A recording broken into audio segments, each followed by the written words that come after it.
Hello everyone, welcome back my channel Raja railway JE classes.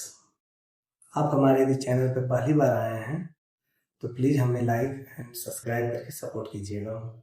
आज का हमारा थंबनेल है कि मैंने 2 महीने की तैयारी से रेलवे जेई सिविल 2 क्लियर किया। हाँ फ्रेंड्स, ये बिल्कुल ही सच है।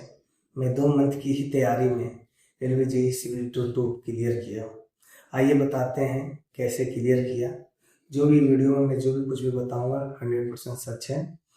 आप इससे बहुत कुछ सीख भी सकते हैं, आपको मोटिवेशन भी मिल सकता है। तो आखिर क्या हुआ था मेरे साथ, जो मुझे 4 मंथ मिलने के बावजूद मैं 2 मंथ ही मेरे पास बचा हुआ था। हुआ यूँ कि 2024 में जुलाई में नोटिफिकेशन आया था जेई का, और 1 मंथ फॉर्म फिलअप करने का समय था। फिर मैं अगस्त या सितंबर से तैयारी में रेलवे जेई का लग गया। 15-20 दिन मैंने तैयारी ही किया कि सितंबर में एक मेरा मेल पे मैसेज आता है कि you are selected for DV in BTSC. तो मैं भी शॉक्ड हो गया कि कौन सा भाई मेरा डीवी में रिजल्ट आया है। तो मैंने मेल में जाकर चेक किया, तो मैंने देखा कि मेरा रिजल्ट ITI इंस्ट्रक्टर का मैंने एग्ज़ाम दिया था, 2024 में एग्ज़ाम दिया था जनवरी में, उसका रिजल्ट आया है जिसमें मैं डीवी के लिए शॉर्ट लिस्टेड हुआ हूँ। तो हाँ, तो मैं बहुत हैप्पी हो गया। उसके बाद मैंने डीवी वगैरह देने गया तो मुझे मालूम चला कि कैंडिडेट को जो है 1.5 गुना बुलाया गया है। फिर थोड़ा सा दिल उदास हो गया कि अब मतलब कि फिर मेरिट मतलब बनाना बाकी है, अभी मेरिट नहीं है। तो फिर हुआ यूँ कि जब डीवी भी करवाने गए हैं तो हमारा स्कोर कार्ड मैंने वहाँ देखा, क्योंकि उस टाइम मैंने स्कोर कार्ड वगैरह सर्किट वगैरह डाउनलोड नहीं किया था। मेरा स्कोर काफ़ी अच्छे थे, जिससे मुझे ये लगा कि यार मेरा मेरिट में नाम आ जाएगा। तो सितंबर में मेरा डीवी हुआ। फिर मैं तैयारी में रेलवे जेई का सीयूटी तैयारी में धीमा पड़ गया, क्योंकि IIT इंस्ट्रक्टर भी लेवल 6 का जॉब होता है। तो फिर मैं धीमा पड़ गया। तो फिर भी मैं थोड़ा थोड़ा तैयारी कर रहा था रेलवे जेई का मैंने जो बोर्ड चुना था वो सिलीगुड़ी बोर्ड था। आप लोगों को जानकारी के लिए बता दें, 2024 में जो वैकेंसी आई थी जेई का, सबसे कम जो सीट थी जेई का वो सिलीगुड़ी बोर्ड में ही था। मात्र 27 सीट टोटल था, सिविल, मैकेनिकल, इलेक्ट्रिकल, इलेक्ट्रॉनिक मिला के। और हम ओबीसी में सिर्फ 3 सीट के लिए एलिजिबल थे।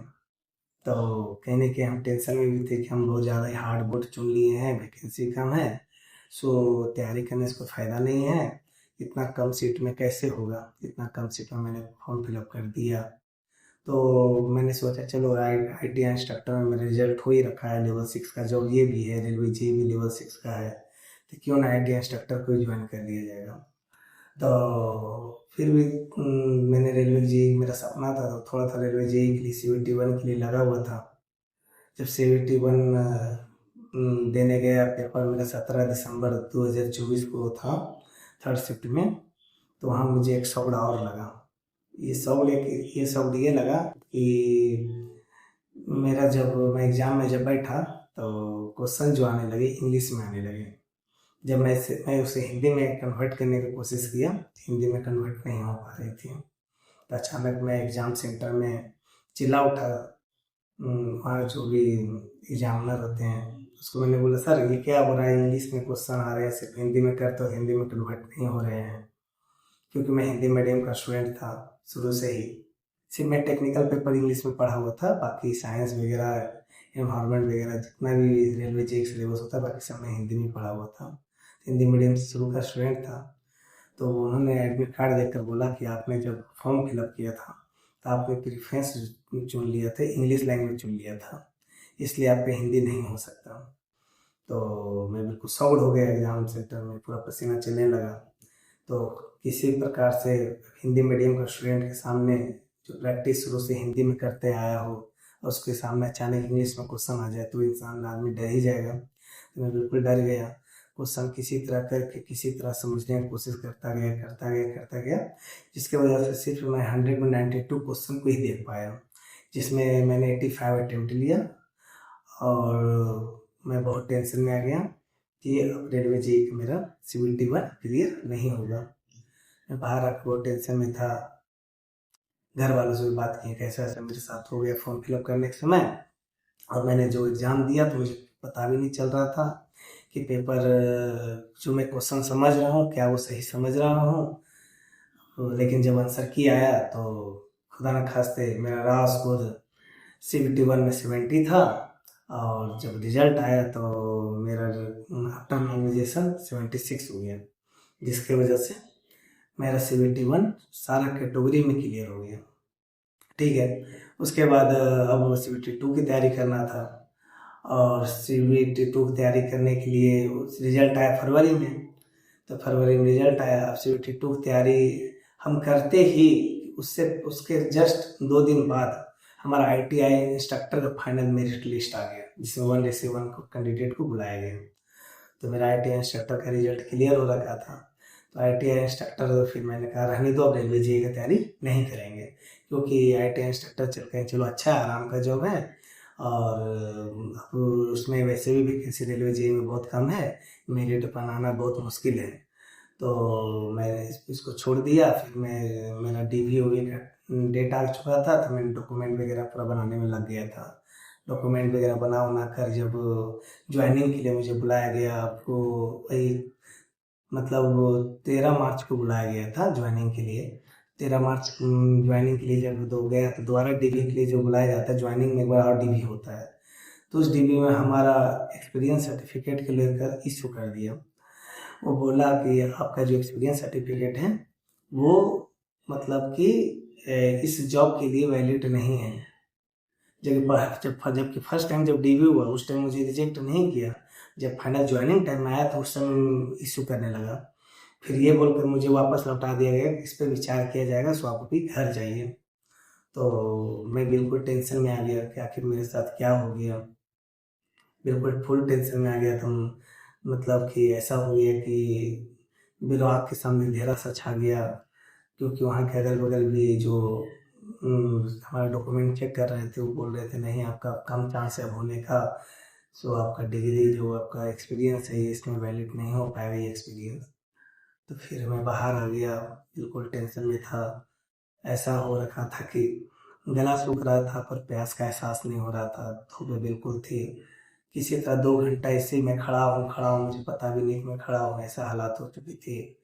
फिर किसी भी प्रकार से अपने आप को संभालते हुए मैं घर आया। मेरा पटना DV हुआ, घर मेरा नवादा डिस्ट्रिक्ट है। फिर मैं घर आया, घर आने के बाद पापा बोले कि कोई बात नहीं, तुम्हारा 2 रिजल्ट भी आने वाला है, उसमें तुम्हारा हो जाएगा।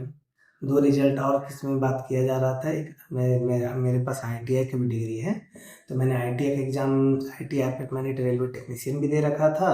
और मेरा डिप्लोमा इलेक्ट्रॉनिक्स होने की वजह से ये वो टेक्नीशियन में लेवल 5 का वैकेंसी आ रखा था। दो दो मैंने टेक्नीशियन में दे रखा था, एक लेवल 2 एक लेवल 5। तो लेवल 2 में मेरा 88 में 88 रहा स्कोर था।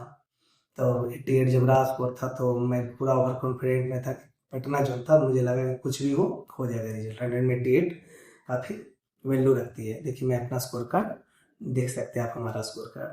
और फिर एक और जो टेक्नीशियन लेवल 5 का था उसमें भी मुझे लगा था हो भी सकता है नहीं हो सकता, क्योंकि उसमें स्कोर उतना भी बेस्ट नहीं था। फिर 3 दिन के बाद 17 मार्च को टेक्नीशियन का रिजल्ट आया। 17 मार्च को जब टेक्नीशियन का रिजल्ट आया तो मालूम चला कि मेरा नॉर्मलाइजेशन होकर मेरा स्कोर 90.11 हो गया, लेकिन कटअप जो गया 90.15 चला गया। जिसके बाद मैं बहुत ही दुखी हुआ। मुझे ऐसा लगने लगा कि मेरा ज़िंदगी यूं ही व्यर्थ गुजरेगी।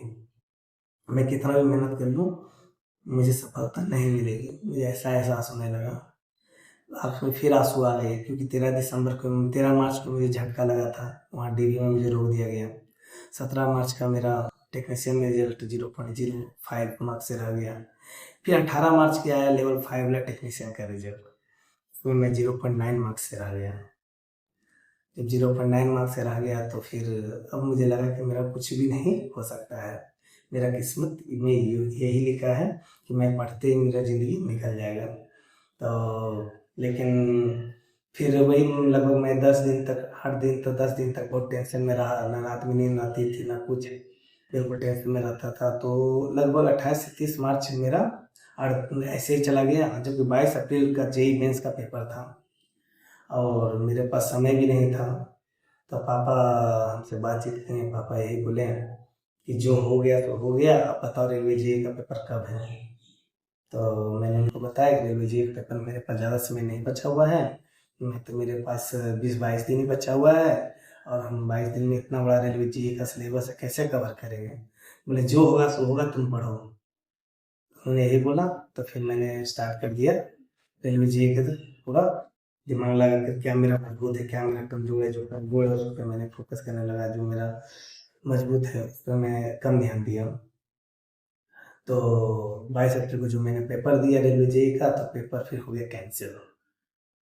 और कैंसिल हो गया तो क्योंकि उसमें क्या हुआ था, थोड़ा क्वेश्चन को फर्स्ट शिफ्ट में जो पेपर में क्वेश्चन आया था 50 question same to same shift 2 में भी कॉपी कर लिया था, इसकी वजह से कैंसिल हो गया। तो फिर क्या हुआ कि मेरा उतना अच्छा भी पेपर नहीं गया था, क्योंकि 15-18 दिन से मैंने तैयारी किया था। 15-18 दिन की तैयारी में कितना अच्छा पेपर आएगा। तो फिर उसके बाद पेपर कैंसिल हो गया। फिर पेपर हुआ 4 जून का। फिर मुझे बीच में 1 मंथ और मिल गया।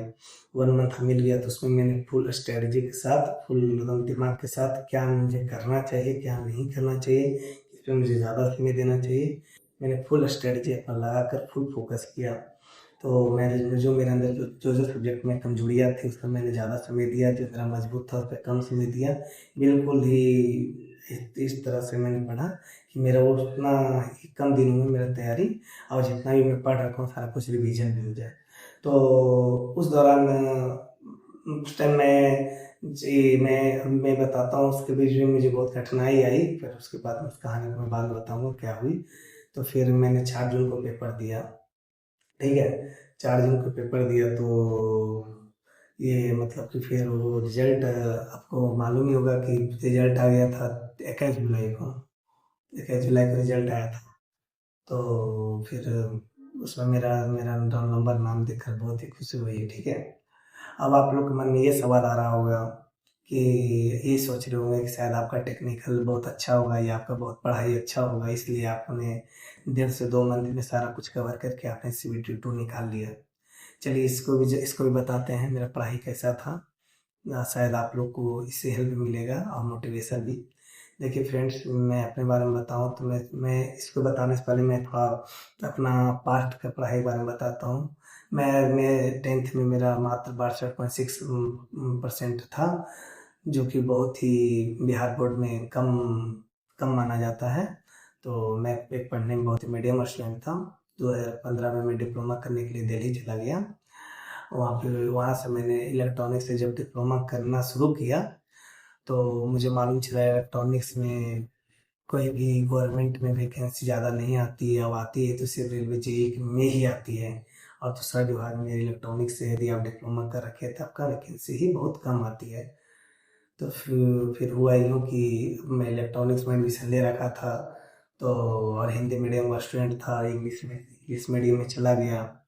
तो किसी भी तरीक़ा से करके मैं मेहनत करके अपना पढ़ाई करना शुरू किया, क्योंकि मैं एक एवरेज स्टूडेंट था, और एवरेज स्टूडेंट को थोड़ा सा कोई चीज़ को समझना उतना मुश्किल भी नहीं लगता है और आसान भी नहीं लगता है। ठीक है, तो एवरेज स्टूडेंट था, फिर मैंने काफ़ी वहाँ मेहनत किया। मेहनत करके मैं हर सेमेस्टर में मैं हमेशा रैंक 1 रहा मेरा। मैं अपना इलेक्ट्रॉनिक ब्रांच में हमेशा हमेशा रैंक 1 रहा, हमेशा मैं फर्स्ट ही रहा, फर्स्ट पोजीशन पे रहा।